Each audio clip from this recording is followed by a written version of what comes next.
जय श्री राम प्यारे भक्तों, जय माता जानकी। श्री राम और माँ जानकी की कृपा आप सभी पर सदैव बनी रहे, आपका जीवन आनंद में बीते। प्यारे भक्तों, कथा की इस श्रृंखला में आज बारी है रावण वध के बाद माँ सीता और भगवान श्री राम के पुनर्मिलन की, और इसके बाद उनके अयोध्या पुनरागमन की। तो आपसे हमारा विनम्र अनुरोध है कि इस कथा के अंत तक हमारे साथ बने रहें, और जैसे अब तक हमें इतना प्यार और दुलार देते आए हैं तो चैनल को सब्सक्राइब करें, लाइक करें वीडियो और आगे शेयर करें और अपना प्यार हम पर बरसाएं। आइए बिना विलंब के आरंभ करते हैं इस कथा की श्रृंखला को। तो भक्तों, रावण वध की लीला अधर्म पर धर्म और अंधकार पर प्रकाश की विजय का सबसे महान अध्याय है।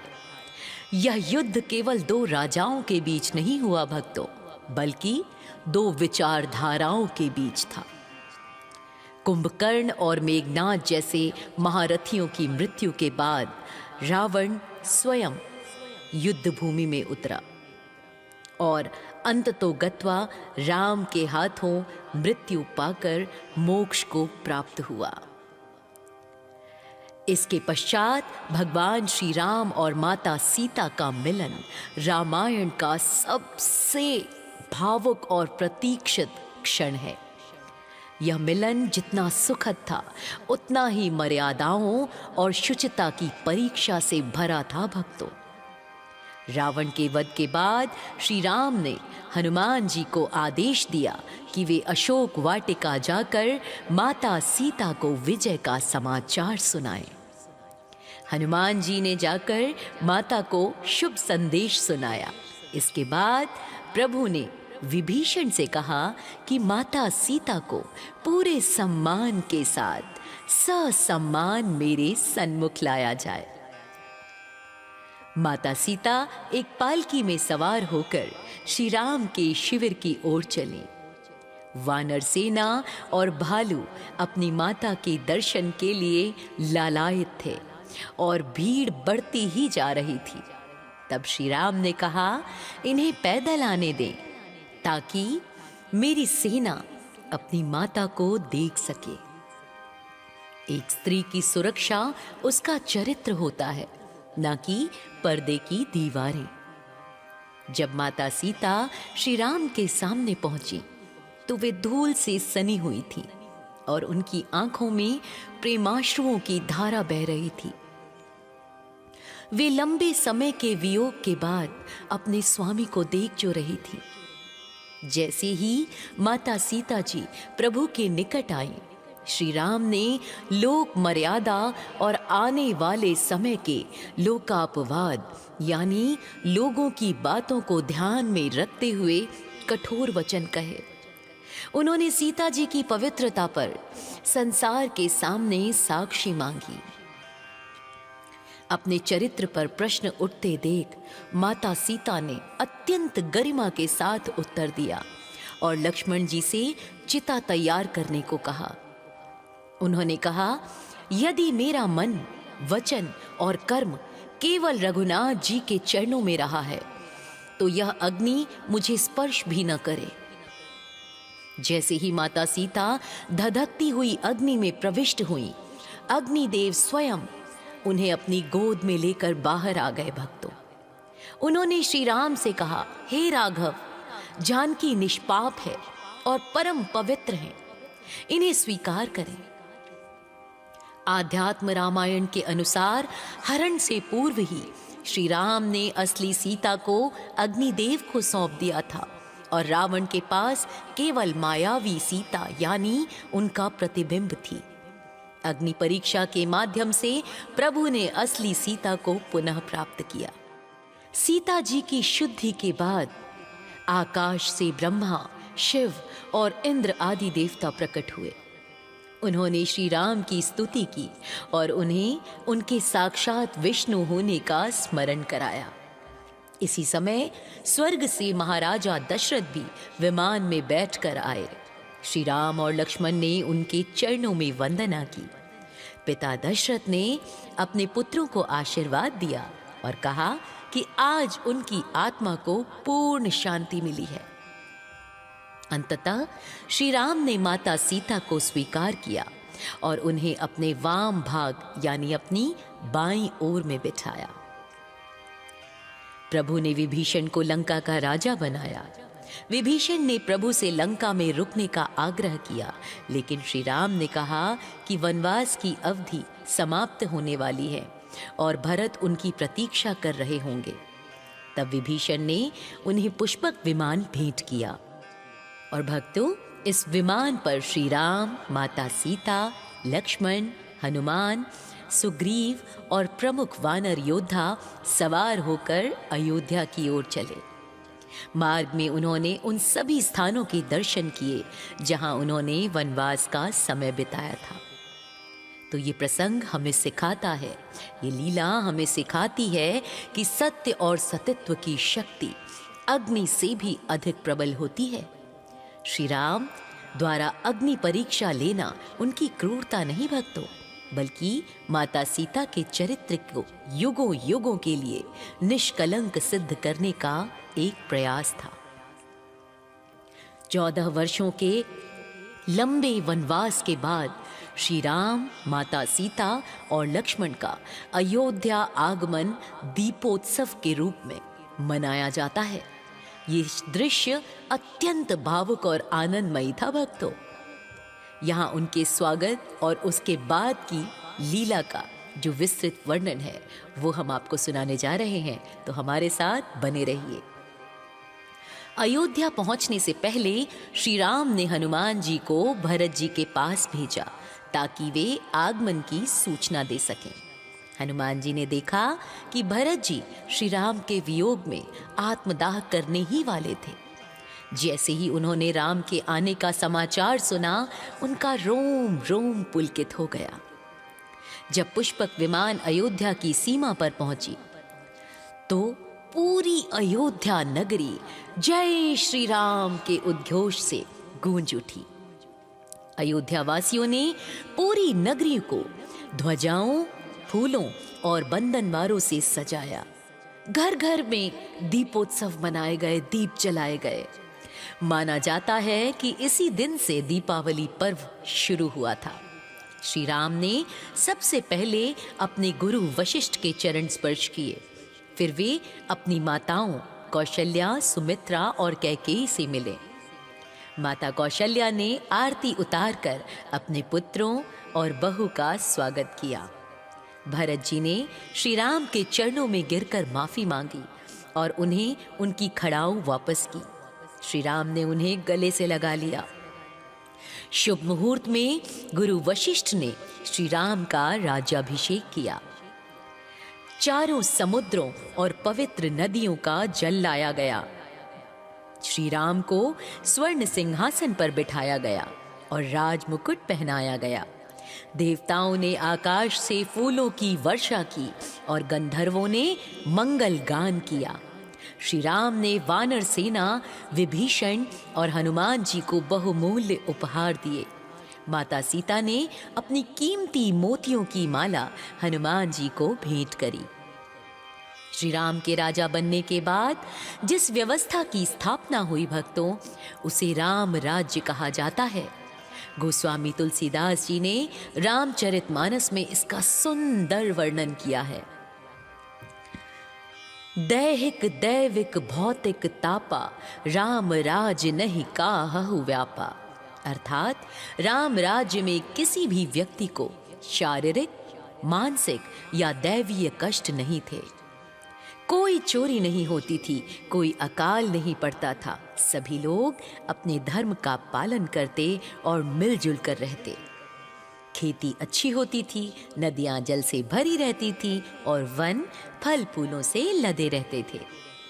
राज्याभिषेक के बाद जीवन सुखपूर्वक चल रहा था, लेकिन कुछ ऐसी घटनाएं घटी जिसमें दुख की घड़ी फिर से आ गई। समाज में कुछ लोगों द्वारा माता सीता की शुचिता पर प्रश्न उठाने के कारण मर्यादा की रक्षा हेतु श्री राम ने भारी मन से सीता जी को वन भेजने का निर्णय लिया। भक्तों,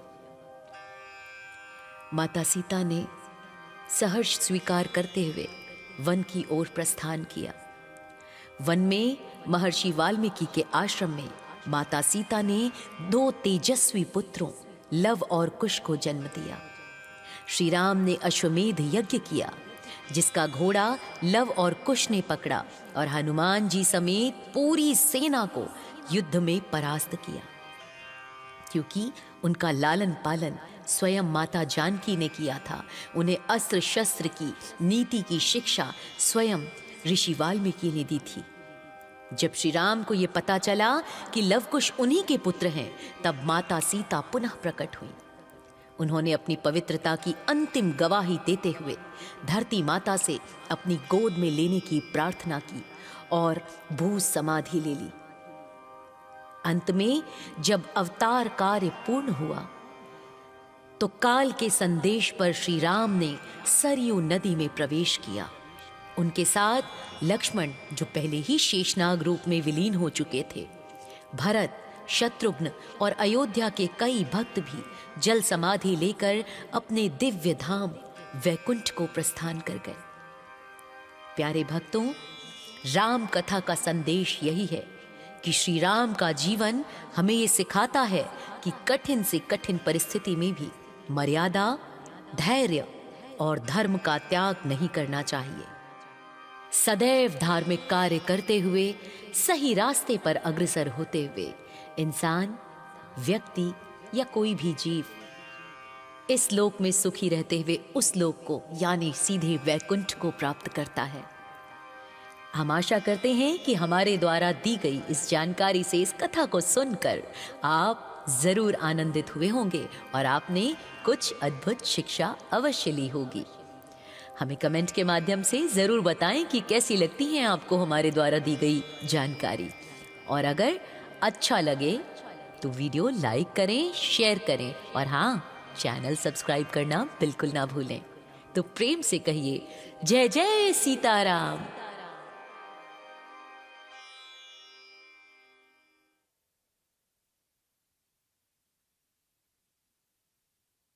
बरसाएं। आइए बिना विलंब के आरंभ करते हैं इस कथा की श्रृंखला को।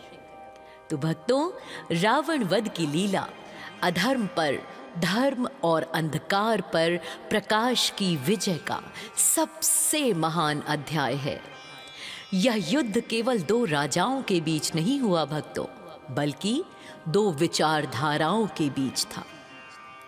कुंभकर्ण और मेघनाद जैसे महारथियों की मृत्यु के बाद रावण स्वयं युद्ध भूमि में उतरा और अंततोगत्वा राम के हाथों मृत्यु पाकर मोक्ष को प्राप्त हुआ।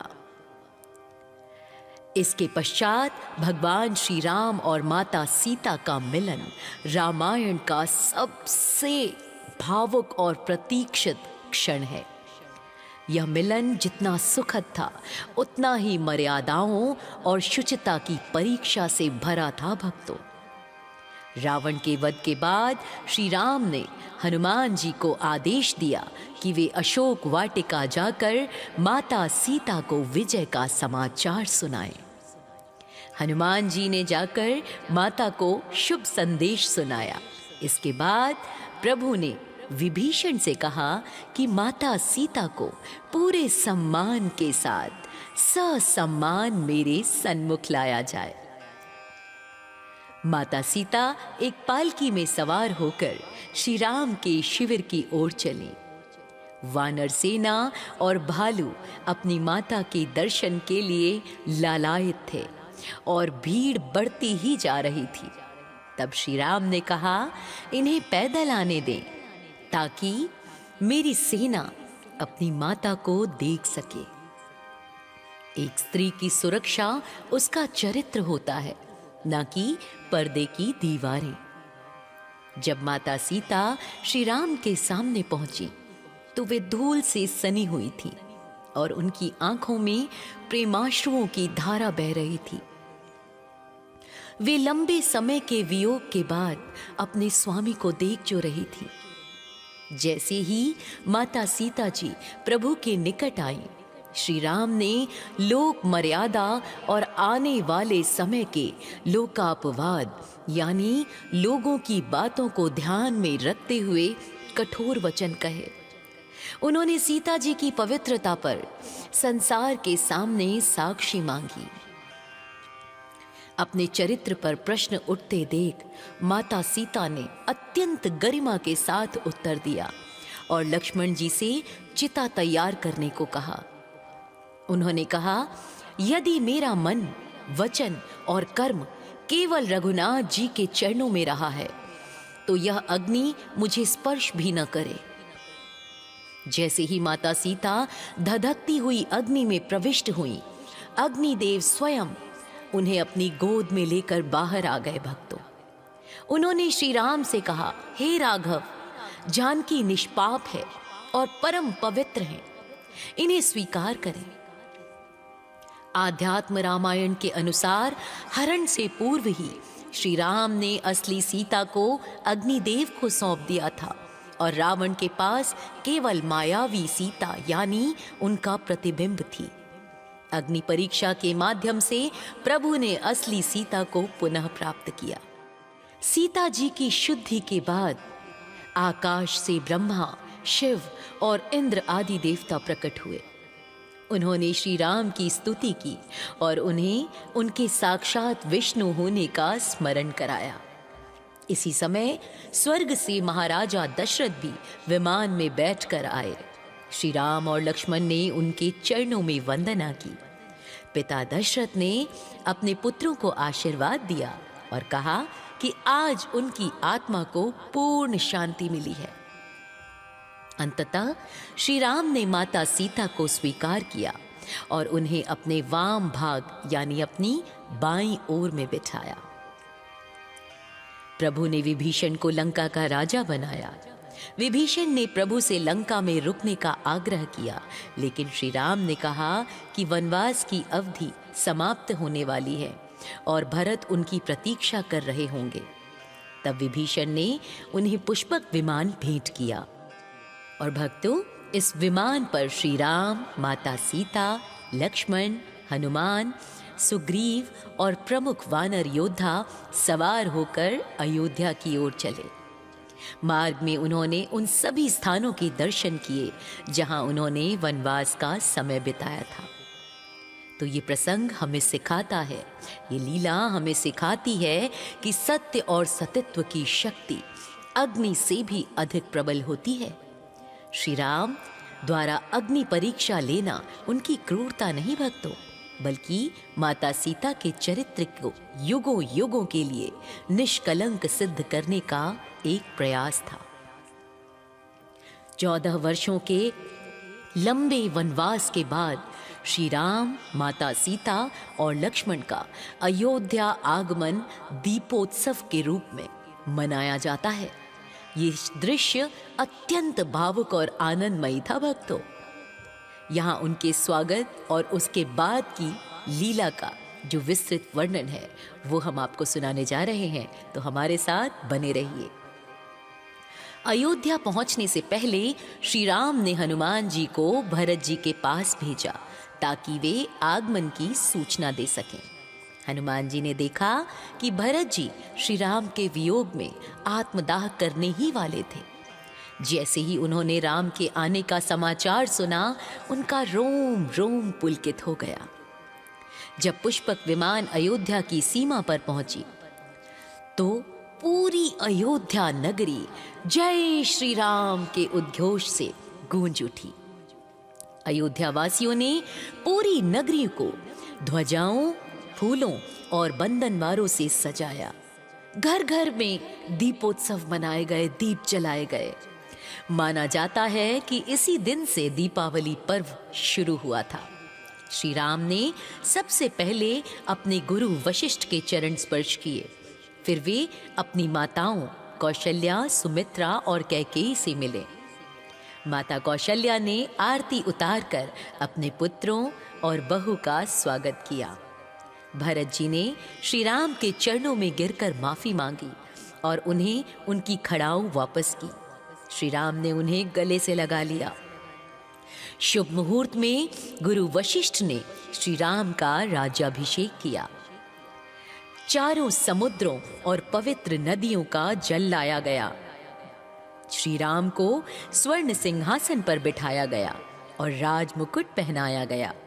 देवताओं ने आकाश से फूलों की वर्षा की और गंधर्वों ने मंगल गान किया। श्री राम ने वानर सेना, विभीषण और हनुमान जी को बहुमूल्य उपहार दिए। माता सीता ने अपनी कीमती मोतियों की माला हनुमान जी को भेंट करी। श्री राम के राजा बनने के बाद जिस व्यवस्था की स्थापना हुई भक्तों, उसे राम राज्य कहा जाता है। गोस्वामी तुलसीदास जी ने रामचरितमानस में इसका सुंदर वर्णन किया है। दैहिक दैविक भौतिक तापा, राम राज नहीं काहु व्यापा। अर्थात राम राज्य में किसी भी व्यक्ति को शारीरिक, मानसिक या दैवीय कष्ट नहीं थे। कोई चोरी नहीं होती थी, कोई अकाल नहीं पड़ता था। सभी लोग अपने धर्म का पालन करते और मिलजुल कर रहते। खेती अच्छी होती थी, नदियां जल से भरी रहती थी और वन फल फूलों से लदे रहते थे। राज्याभिषेक के बाद जीवन सुखपूर्वक चल रहा था, लेकिन कुछ ऐसी घटनाएं घटी जिसमें दुख की घड़ी फिर से आ गई। समाज में कुछ लोगों द्वारा माता सीता की शुचिता पर प्रश्न उठाने के कारण मर्यादा की रक्षा हेतु श्री राम ने भारी मन से सीता जी को वन भेजने का निर्णय लिया। भक्तों, माता सीता ने सहर्ष स्वीकार करते हुए वन की ओर प्रस्थान किया। वन में महर्षि वाल्मीकि के आश्रम में माता सीता ने 2 तेजस्वी पुत्रों लव और कुश को जन्म दिया। श्री राम ने अश्वमेध यज्ञ किया, जिसका घोड़ा लव और कुश ने पकड़ा और हनुमान जी समेत पूरी सेना को युद्ध में परास्त किया। क्योंकि उनका लालन पालन स्वयं माता जानकी ने किया था, उन्हें अस्त्र शस्त्र की नीति की शिक्षा स्वयं ऋषि वाल्मीकि ने दी थी। जब श्री राम को यह पता चला कि लवकुश उन्हीं के पुत्र हैं, तब माता सीता पुनः प्रकट हुई। उन्होंने अपनी पवित्रता की अंतिम गवाही देते हुए धरती माता से अपनी गोद में लेने की प्रार्थना की और भू समाधि ले ली। अंत में जब अवतार कार्य पूर्ण हुआ तो काल के संदेश पर श्री राम ने सरयू नदी में प्रवेश किया। उनके साथ लक्ष्मण, जो पहले ही शेषनाग रूप में विलीन हो चुके थे, भरत, शत्रुघ्न और अयोध्या के कई भक्त भी जल समाधि लेकर अपने दिव्य धाम वैकुंठ को प्रस्थान कर गए। प्यारे भक्तों, राम कथा का संदेश यही है कि श्री राम का जीवन हमें ये सिखाता है कि कठिन से कठिन परिस्थिति में भी मर्यादा, धैर्य और धर्म का त्याग नहीं करना चाहिए। सदैव धार्मिक कार्य करते हुए सही रास्ते पर अग्रसर होते हुए इंसान, व्यक्ति या कोई भी जीव इस लोक में सुखी रहते हुए उस लोक को यानी सीधे वैकुंठ को प्राप्त करता है। हम आशा करते हैं कि हमारे द्वारा दी गई इस जानकारी से, इस कथा को सुनकर आप जरूर आनंदित हुए होंगे और आपने कुछ अद्भुत शिक्षा अवश्य ली होगी। हमें कमेंट के माध्यम से जरूर बताएं कि कैसी लगती है आपको हमारे द्वारा दी गई जानकारी। और अगर अच्छा लगे तो वीडियो लाइक करें, शेयर करें और हाँ, चैनल सब्सक्राइब करना बिल्कुल ना भूलें। तो प्रेम से कहिए जय जय सीता बरसाएं। आइए बिना विलंब के आरंभ करते हैं इस कथा की श्रृंखला को। तो भक्तों, रावण वध की लीला अधर्म पर धर्म और अंधकार पर प्रकाश की विजय का सबसे महान अध्याय है। यह युद्ध केवल 2 राजाओं के बीच नहीं हुआ भक्तों, बल्कि 2 विचारधाराओं के बीच था। कुंभकर्ण और मेघनाद जैसे महारथियों की मृत्यु के बाद रावण स्वयं युद्ध भूमि में उतरा और अंततो गत्वा राम के हाथों मृत्यु पाकर मोक्ष को प्राप्त हुआ। इसके पश्चात भगवान श्री राम और माता सीता का मिलन रामायण का सबसे भावुक और प्रतीक्षित क्षण है। यह मिलन जितना सुखद था उतना ही मर्यादाओं और शुचिता की परीक्षा से भरा था भक्तों। रावण के वध के बाद श्री राम ने हनुमान जी को आदेश दिया कि वे अशोक वाटिका जाकर माता सीता को विजय का समाचार सुनाएं। हनुमान जी ने जाकर माता को शुभ संदेश सुनाया। इसके बाद प्रभु ने विभीषण से कहा कि माता सीता को पूरे सम्मान के साथ ससम्मान मेरे सन्मुख लाया जाए। माता सीता एक पालकी में सवार होकर श्री राम के शिविर की ओर चली। वानर सेना और भालू अपनी माता के दर्शन के लिए लालायित थे और भीड़ बढ़ती ही जा रही थी। तब श्री राम ने कहा, इन्हें पैदल आने दें ताकि मेरी सेना अपनी माता को देख सके। एक स्त्री की सुरक्षा उसका चरित्र होता है, न कि पर्दे की दीवारें। जब माता सीता श्री राम के सामने पहुंची तो वे धूल से सनी हुई थी और उनकी आंखों में प्रेमाश्रुओं की धारा बह रही थी। वे लंबे समय के वियोग के बाद अपने स्वामी को देख जो रही थी। जैसे ही माता सीता जी प्रभु के निकट आई, श्री राम ने लोक मर्यादा और आने वाले समय के लोकापवाद यानी लोगों की बातों को ध्यान में रखते हुए कठोर वचन कहे। उन्होंने सीता जी की पवित्रता पर संसार के सामने साक्षी मांगी। अपने चरित्र पर प्रश्न उठते देख माता सीता ने अत्यंत गरिमा के साथ उत्तर दिया और लक्ष्मण जी से चिता तैयार करने को कहा। उन्होंने कहा, यदि मेरा मन, वचन और कर्म केवल रघुनाथ जी के चरणों में रहा है तो यह अग्नि मुझे स्पर्श भी न करे।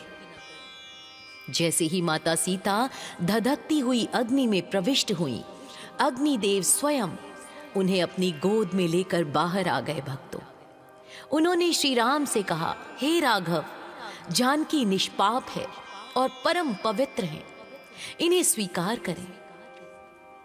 आध्यात्म रामायण के अनुसार हरण से पूर्व ही श्री राम ने असली सीता को अग्निदेव को सौंप दिया था और रावण के पास केवल मायावी सीता यानी उनका प्रतिबिंब थी। अग्नि परीक्षा के माध्यम से प्रभु ने असली सीता को पुनः प्राप्त किया। सीता जी की शुद्धि के बाद आकाश से ब्रह्मा, शिव और इंद्र आदि देवता प्रकट हुए। उन्होंने श्री राम की स्तुति की और उन्हें उनके साक्षात विष्णु होने का स्मरण कराया।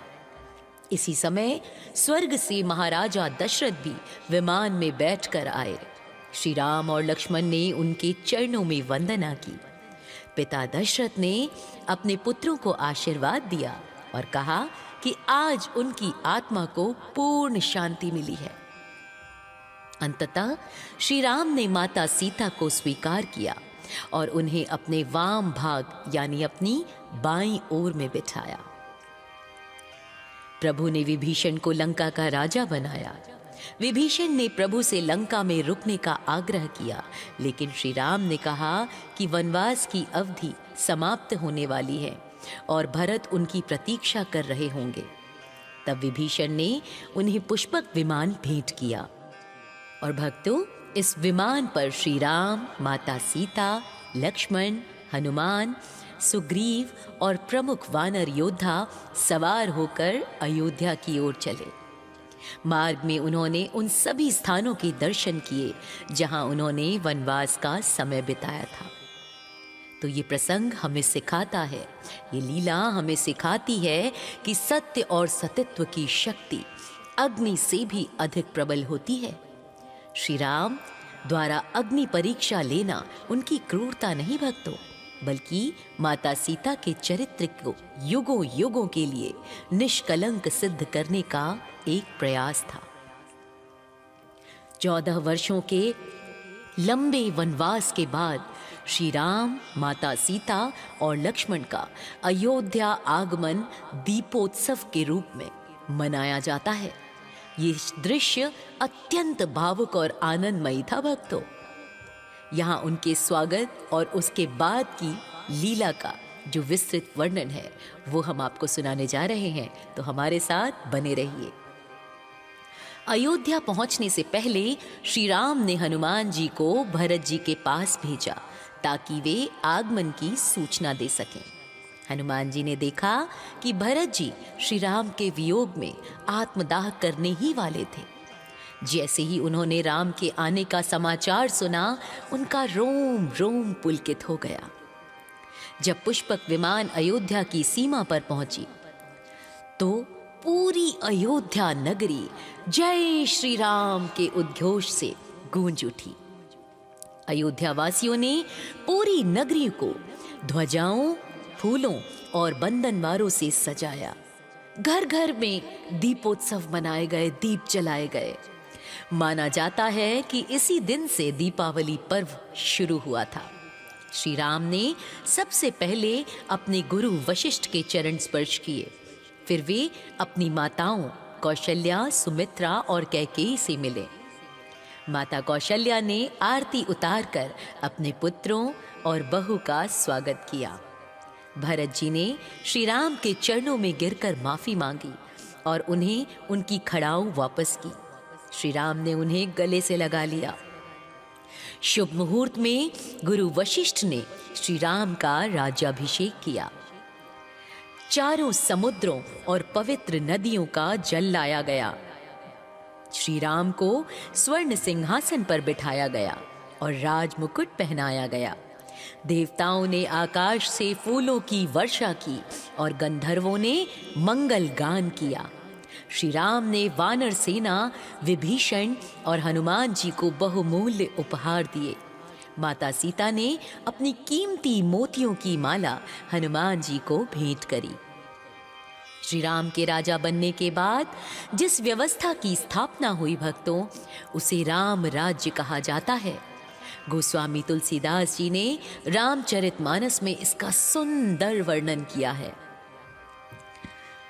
दैहिक दैविक भौतिक तापा, राम राज नहीं काहु व्यापा।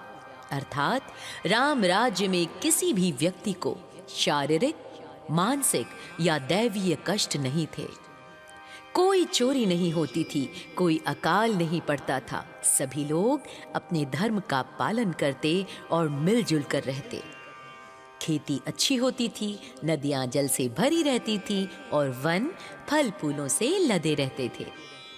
राज्याभिषेक के बाद जीवन सुखपूर्वक चल रहा था, लेकिन कुछ ऐसी घटनाएं घटी जिसमें दुख की घड़ी फिर से आ गई। समाज में कुछ लोगों द्वारा माता सीता की शुचिता पर प्रश्न उठाने के कारण मर्यादा की रक्षा हेतु श्री राम ने भारी मन से सीता जी को वन भेजने का निर्णय लिया। भक्तों, माता सीता ने सहर्ष स्वीकार करते हुए वन की ओर प्रस्थान किया। वन में महर्षि वाल्मीकि के आश्रम में माता सीता ने 2 तेजस्वी पुत्रों लव और कुश को जन्म दिया। श्री राम ने अश्वमेध यज्ञ किया, जिसका घोड़ा लव और कुश ने पकड़ा और हनुमान जी समेत पूरी सेना को युद्ध में परास्त किया। क्योंकि उनका लालन पालन स्वयं माता जानकी ने किया था, उन्हें अस्त्र शस्त्र की नीति की शिक्षा स्वयं ऋषि वाल्मीकि ने दी थी। जब श्री राम को यह पता चला कि लवकुश उन्हीं के पुत्र हैं, तब माता सीता पुनः प्रकट हुई।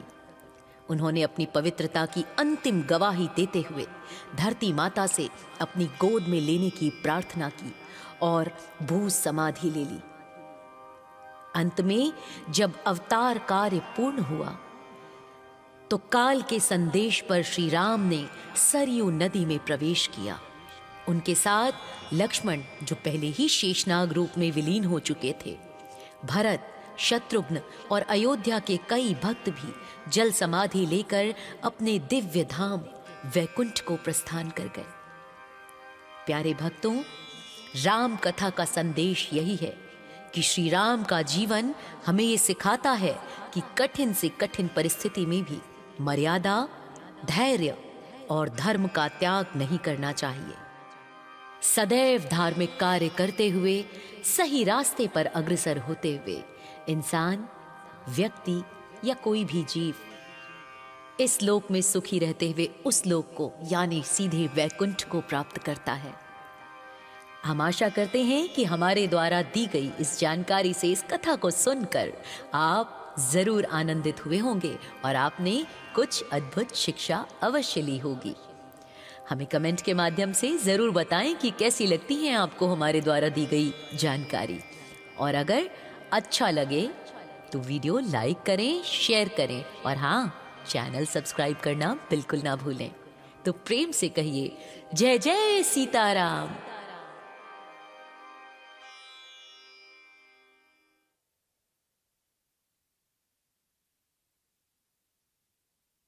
बरसाएं।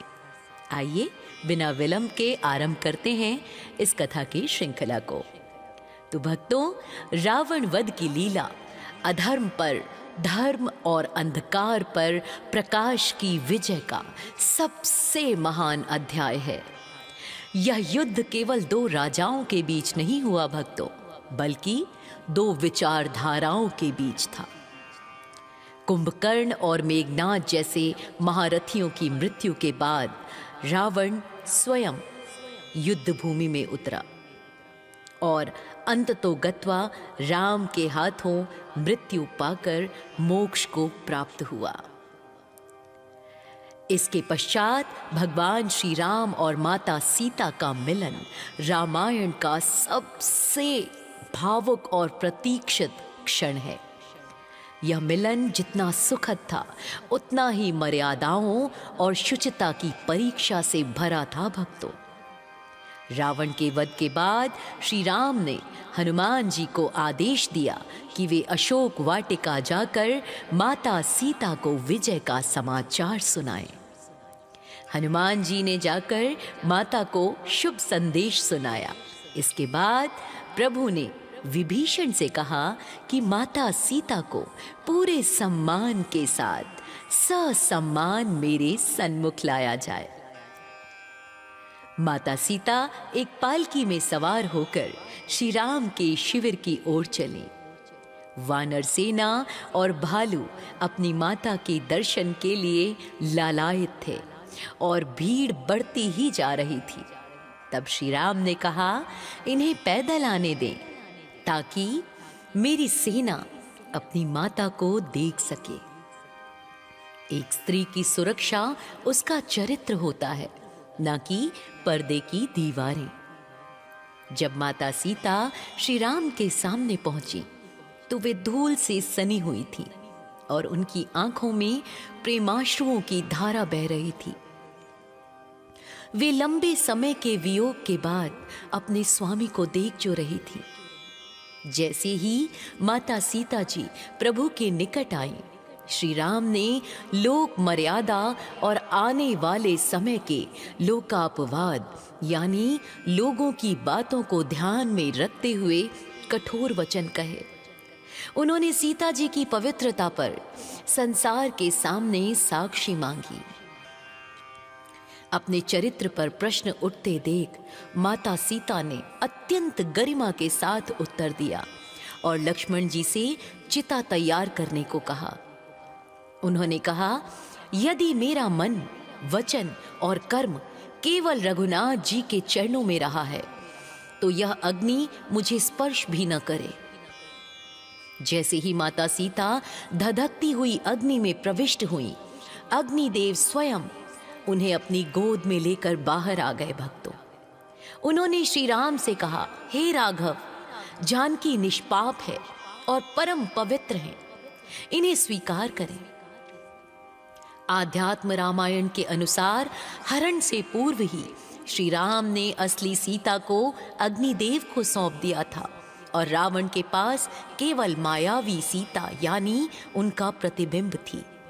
अग्नि परीक्षा के माध्यम से प्रभु ने असली सीता को पुनः प्राप्त किया। सीता जी की शुद्धि के बाद आकाश से ब्रह्मा, शिव और इंद्र आदि देवता प्रकट हुए। उन्होंने श्री राम की स्तुति की और उन्हें उनके साक्षात विष्णु होने का स्मरण कराया।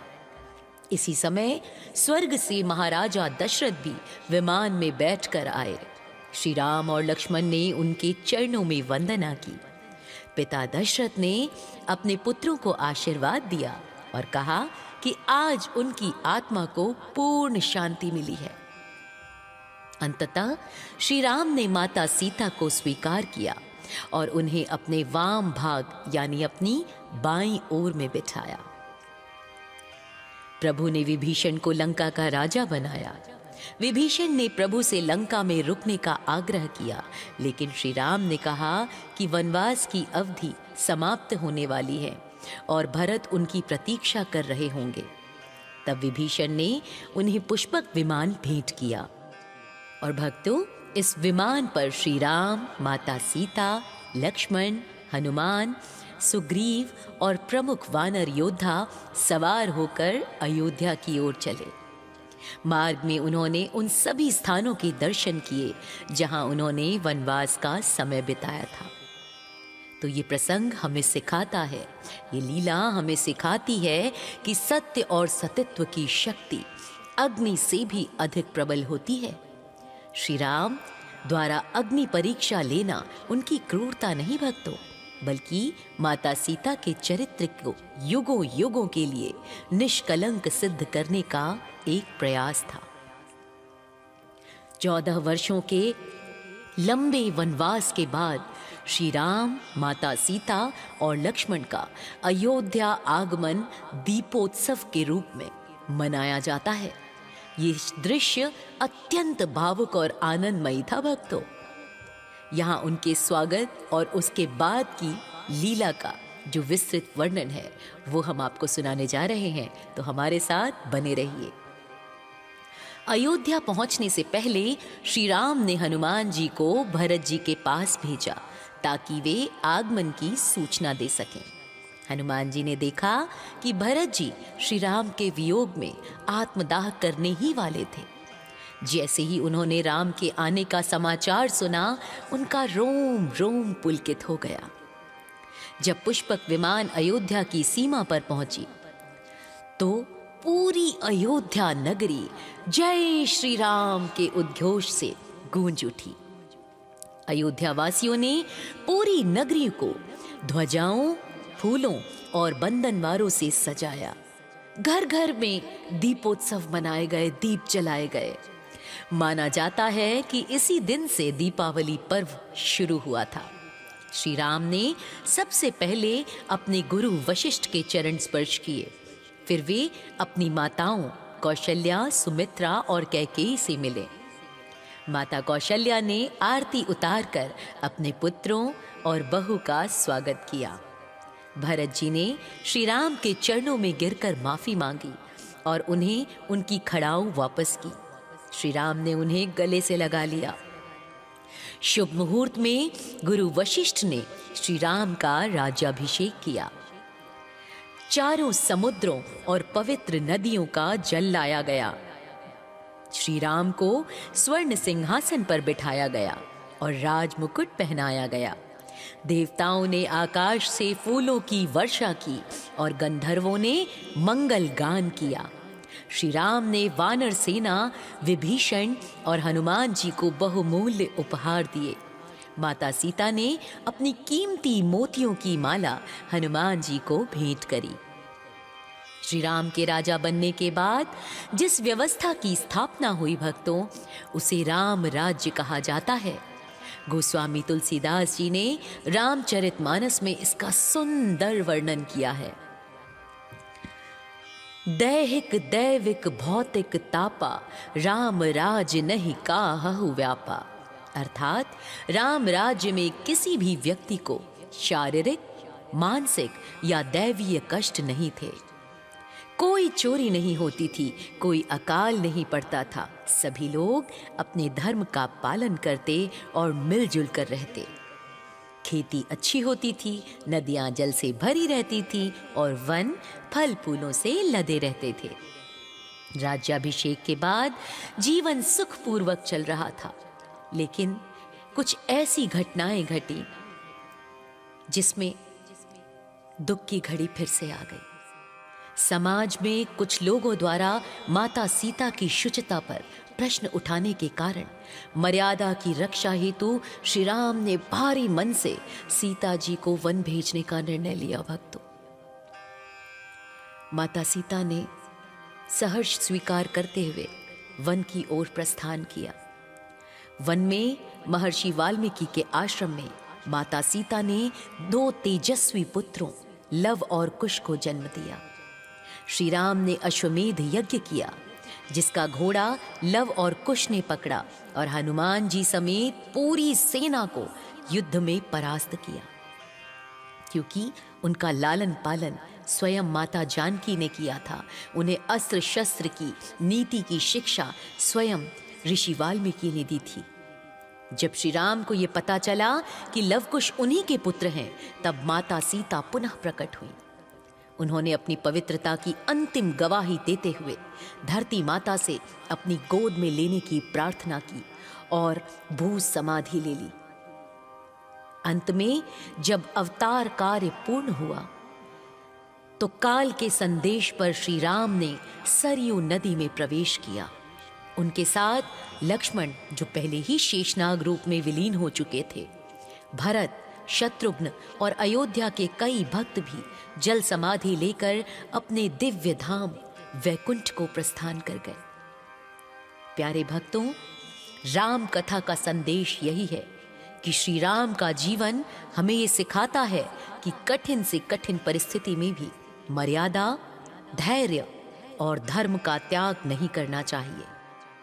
सदैव धार्मिक कार्य करते हुए सही रास्ते पर अग्रसर होते हुए इंसान, व्यक्ति या कोई भी जीव